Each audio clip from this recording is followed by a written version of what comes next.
Alhamdulillah, uh, kami sekeluarga pertama sekali dapat diberi nikmat oleh Allah Ta'ala untuk bersama dengan ayahanda.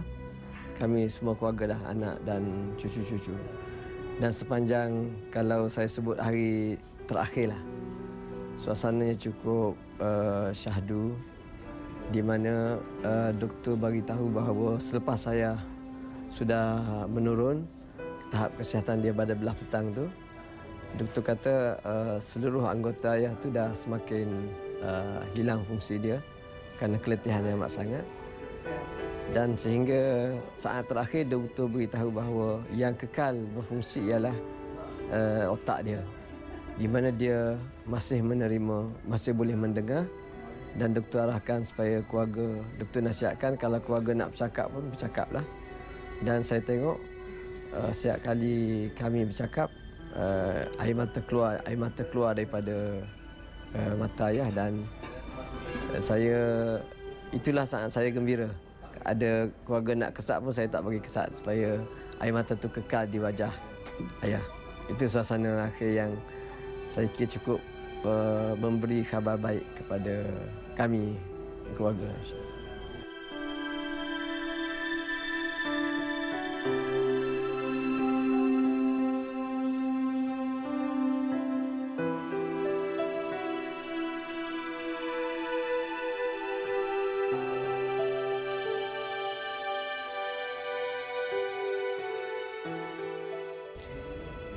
Kekuatan ayah ni banyak bergantung kepada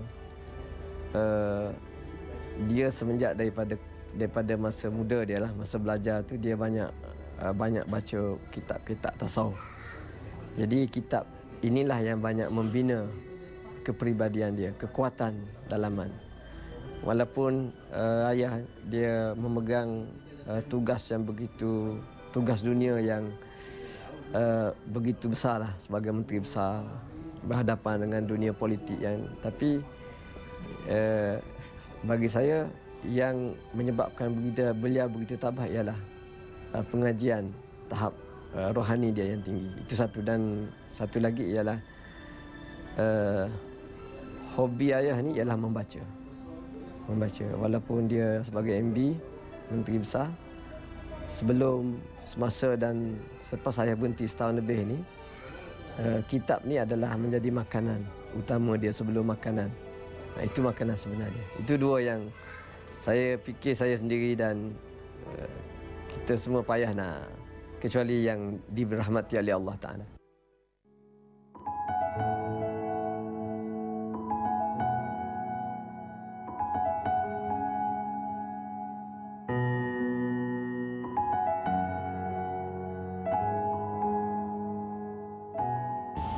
Ini sebelum Tok Guru menghembuskan nafas dia terakhir, pada 8 hari bulan tak silap saya, rumah ni ada kenduri, iaitu perkahwinan cucu Tok Guru. Ramai yang jangkakan Tok Guru dah keluar hospital masa tu. Gulai tidak mencukupi. Apatah lagi kalau Tok Guru tu masih segar sihat. Pernah masa Tok Guru melangsungkan perkahwinan anak bongsunya, Nik Sasabila, 35 kawah gulai. Saya yang diamanahkan untuk jaga bahagian potong daging ni.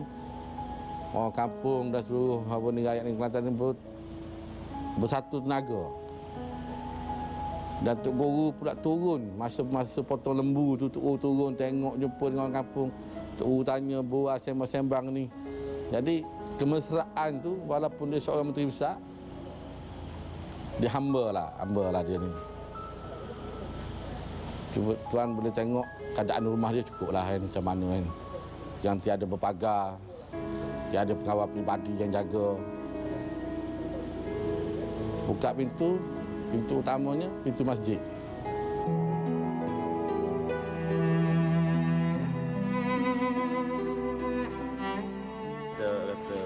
Kalau kita nak jumpa dengan beliau ni memang senang lah.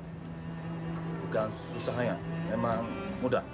Beliau pun kita kata boleh nak berbincang masalah tentang hal agama. Dan memang mudahlah untuk mendampinginya. Dia dengan kita, dia kira baiklah dia kalau dia jaga kita, okey. Kita rakyat sini mungkin hidup sedap juga lah. Rasa puas hati juga. Kalau dia jaga ke apa, okey. Dia semua jaga rakyat kita. Dia tak kira bangsa pun. Itu saya rasa sejak dulu. Walaupun dia ayahanda ayah saya, tapi saya tak pernah kekok untuk merasakan bahawa orang kampung lah, terutama anak buah dia yang masjid, orang kampung yang ayah saya boleh kenal semua, merasakan bahawa ayah, dia panggil ayah, orang kampung panggil ayah Zik lah. Ayah Zik ni adalah ayah kepada kami semua. Dan masing-masing telah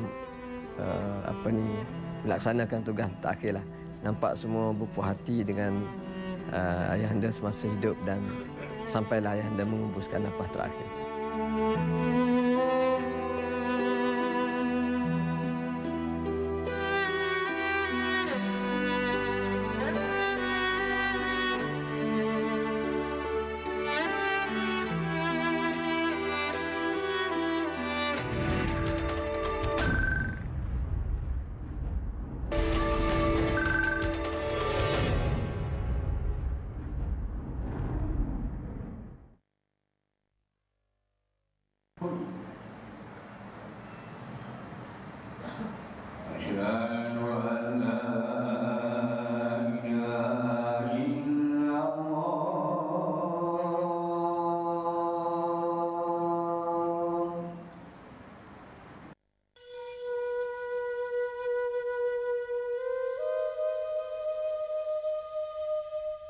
Dia selalu tidak menganggap dia ni seorang pemimpin.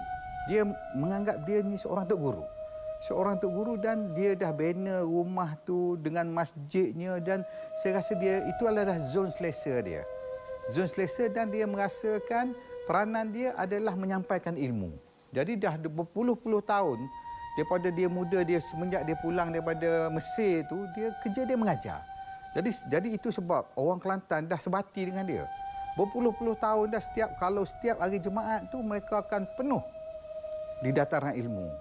Jadi saya rasakan dia tu lebih kepada guru agama daripada ahli politik. Jadi itu menyebabkan orang rasa selesa dengan dia.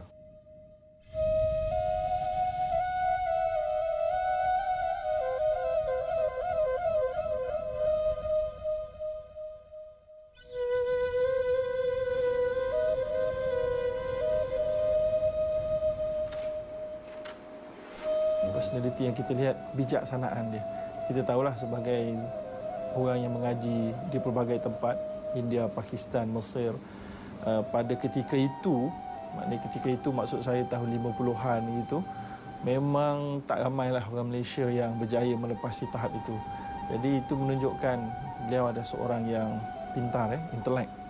Jadi dengan personaliti sebegitu, ditambah lagi dengan ceramah-ceramah dia yang begitu kita kata unik, berbanding dengan penceramah lain yang juga ada pada ketika ini dan sebelumnya, yang mana beliau suka memasukkan mantik, iaitulah perumpamaan. Jadi bila mana bawakan poin daripada Al-Quran, ada huraian, kemudian ada perumpamaan. Dia tak ada lucu, tapi dia ada perumpamaan. Jadi bagi mereka yang suka berfikir, ini satu perkara yang menangkap jiwa. Jadi ada perumpamaan-perumpamaan nak memudahkan kefahaman para pendengar.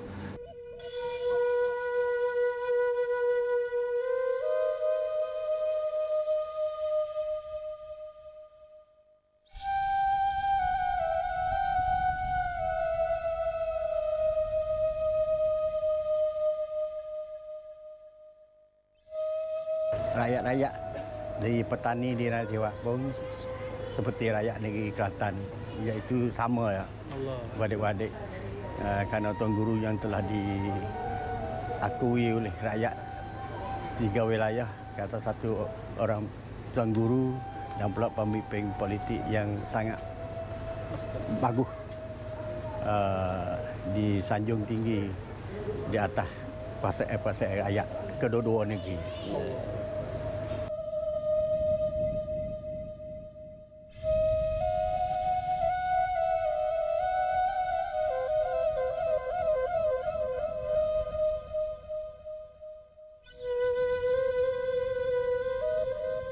satu dia ada kelebihan tu adalah akhlak dia lah.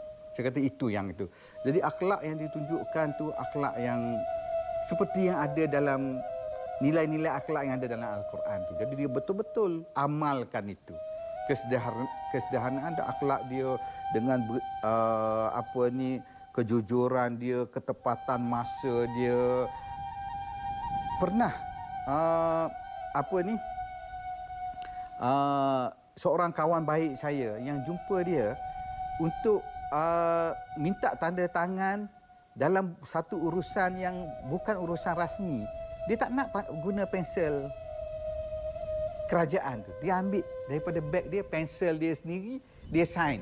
Kerana sampai level itu makna dia punya rapinya tentang dia menjaga. Jadi itu sebab saya rasakan kenapa dia elak tak nak duduk rumah kerajaan, kerana dia tahu maknanya kadang-kadang rumah tu digunakan untuk benda-benda peribadi juga. Jadi dia tak nak ambil yang, saya rasa itulah yang luar biasanya dia.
Saya rasa dia berasal kepada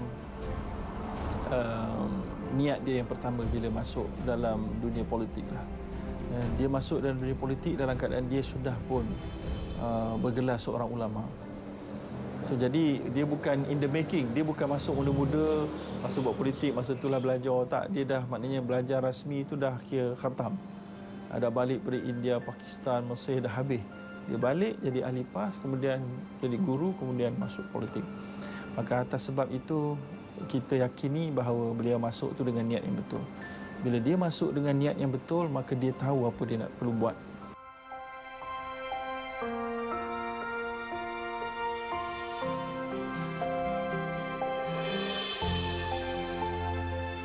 Ya, saya rasa sebagai seorang pemimpin yang memahami, yang betul-betul berpegang kepada Al-Quran dan Sunnah, dia bertanggungjawab tentang apa saja yang dia buat.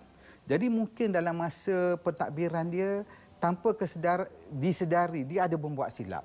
Jadi saya rasa sebagai seorang yang bertanggungjawab dan sebagai seorang yang betul-betul takut pada Allah, dia memohon maaf. Kerana jadi kalau orang rakyat memaafkan dia, dengan sendirinya dia pun boleh memohon maaf dengan Allah. Tapi kalau rakyat tak maafkan dia, saya rasa susah juga dia, dan kerana dia tahu kesannya. Jadi saya rasa seorang yang betul-betul belajar agama dan praktiskan. Setengah orang dia belajar tapi dia tak praktiskan.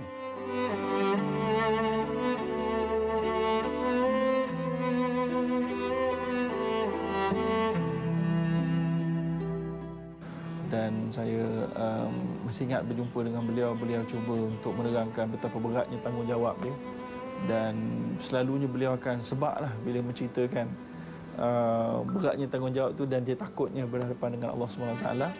Kita cukup rasa seronok ada pemimpin yang begini, sama macam apa yang cuba ditunjukkan oleh apa yang dicontohkan oleh Umar Al-Khattab, ya, sampai ke Umar kata kalau ada kambing mati di hujung sana, aku takut aku bertanggungjawab.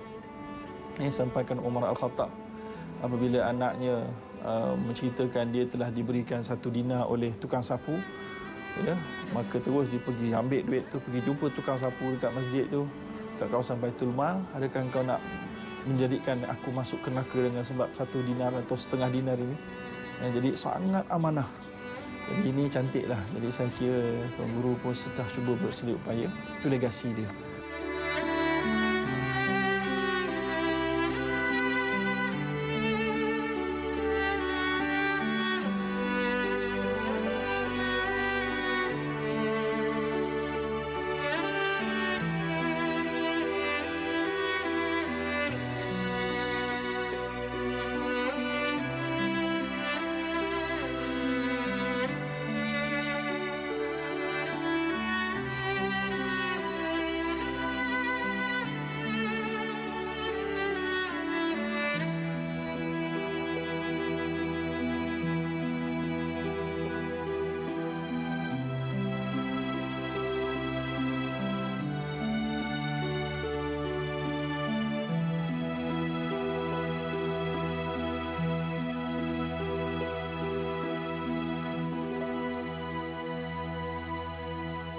Kita berharap maknanya selepas pemimpin-pemimpin negara melihat bagaimana treatment yang diberi oleh rakyat terhadap Tok Guru, ini akan set satu benchmark yang baru.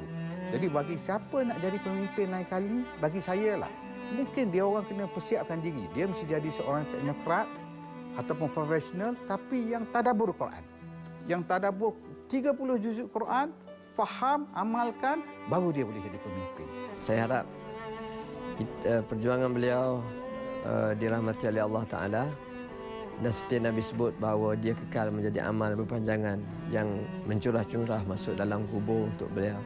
Nabi sebut ilmu yang tafa'u bih, ilmu yang disebarkan oleh manusia, oleh hamba Allah, yang diambil manfaat oleh ahli manusia di muka bumi. Jadi saya yakin bahawa sepanjang ayahanda hidup, dia telah menyampaikan ilmu yang berguna dalam semua perkara, dalam banyak perkara, dan harap ilmu ini selama mana diguna pakai oleh ahli di muka bumi, manusia di muka bumi, maka sebanyak itulah pahala yang akan sampai pada ayahanda. Itu insya-Allah.